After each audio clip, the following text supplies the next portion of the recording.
दोस्तों आज हम बात करेंगे पंजाब के सबसे मशहूर लोकगीत जुगनी की। चाहे कोई शादी हो या मेला या बात हो किसी लोकगीत की या पॉप गीत की, इस जुगनी सॉन्ग ने सभी को अपने रंग में रंगा है। लेकिन क्या आप जानते हैं कि ये जुगनी है कौन और क्यों बार बार इसका नाम गानों में लिया जाता है?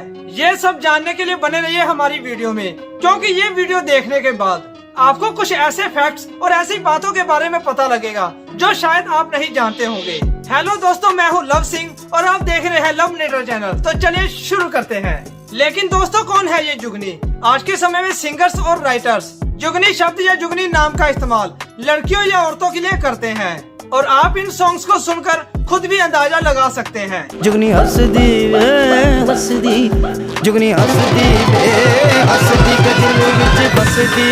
अल्लाह बिस्मिल्लाह तेरी जुगनी, ओए सोने आवे तेरी जुगनी।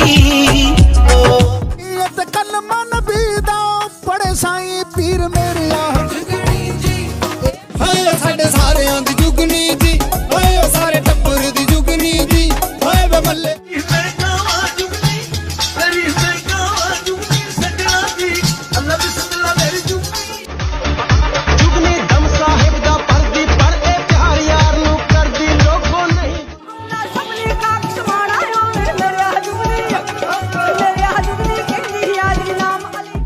अब आपको बता दें कि जुगनी कोई लड़की या औरत नहीं थी। अगर आप जुगनी नाम के शब्द का असली इतिहास की दर्दनाक कहानी सुनना चाहते हैं तो आपको बता दें कि यह बात है 19वीं सदी की, जब ब्रिटिश हुकूमतों का लगभग सभी देशों पर राज था। ब्रिटिश राज में सबसे लंबे समय तक यानी 63 साल तक राज करने वाली महारानी विक्टोरिया थी और ये राज इन्होंने 20 जून 1837 से 22 जनवरी 1901 तक संभाला था।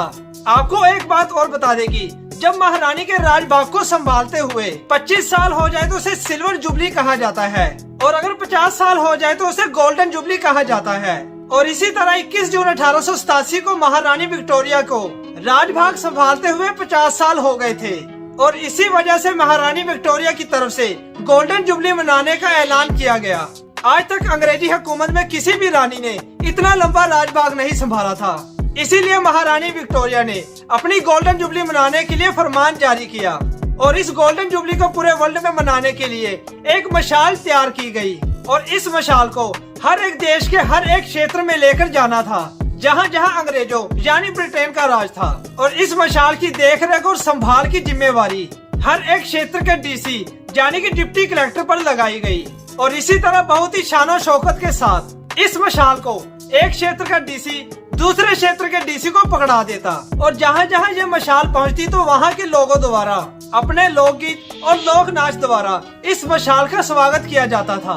और इसी तरह हर क्षेत्र से घूमते हुए ये मशाल पंजाब में पहुँची।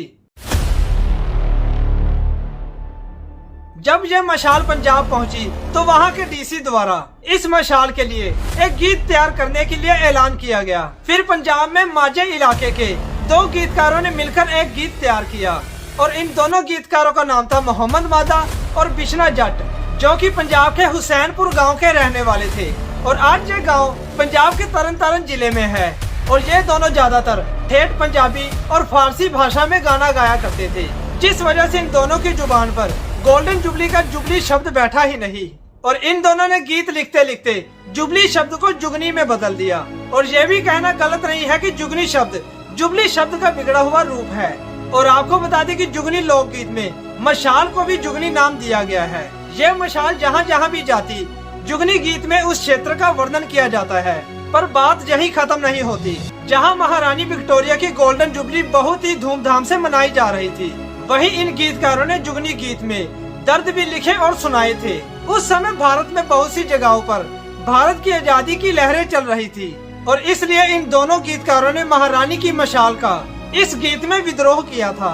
और आपको बता दें कि ये जुगनी लोकगीत ये दोनों गीतकारों मोहम्मद माधा और बिश्ना जट की तरफ से लिखा गया था, जिसके बोल इस तरह है। जुगनी जा बड़ी लुधियाने, ओनू पै गए अन्ने काने, मारन मुखिया मंगन दाने, फिर मेरे ओ जुगनी कहती आ जेड़ी नाम अलीदा लेंदी आ। ये दोनों गीतकार जहाँ भी ये मशाल जाती ये भी पीछे पीछे वहीं चले जाते थे और जुगनी गीत गाकर मशाल का विद्रोह करते फिर इस विद्रोह के चर्चे पंजाब के हर कोने कोने में होने लगे, जिसके कारण सभी लोग एकजुट होकर इस विद्रोह का साथ देने लगे। और इस गीत के बोल सुनकर सभी लोगों में गुस्सा भरने लगा। और इस गीत के ये भी बोल थे, पुत गबरू मुल्क विच मारे, रोवन अखिया पर बुल सी सीते, फिर मेरे और जुगनी आईया, इन्ना केड़ी जोत जगाईया। जब इन सब की खबर पंजाब के एक डीसी को पता लगी तो उसने इन दोनों गीतकारों को गिरफ्तार करवा दिया। फिर जेल में दोनों पर बहुत ही ज्यादा जुल्म हुआ और मारा पीटा गया। लेकिन ये दोनों गीतकार अपने ऊपर हो रहे अत्याचार और जुल्म को सहन नहीं कर पाए और वहीं पर दम तोड़ दिया और शहीद हो गए।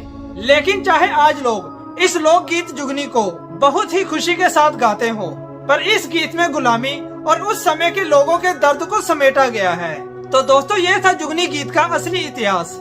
अगर आपको ये वीडियो अच्छी लगी तो इस वीडियो को लाइक, शेयर, कमेंट और सब्सक्राइब भी कर दो।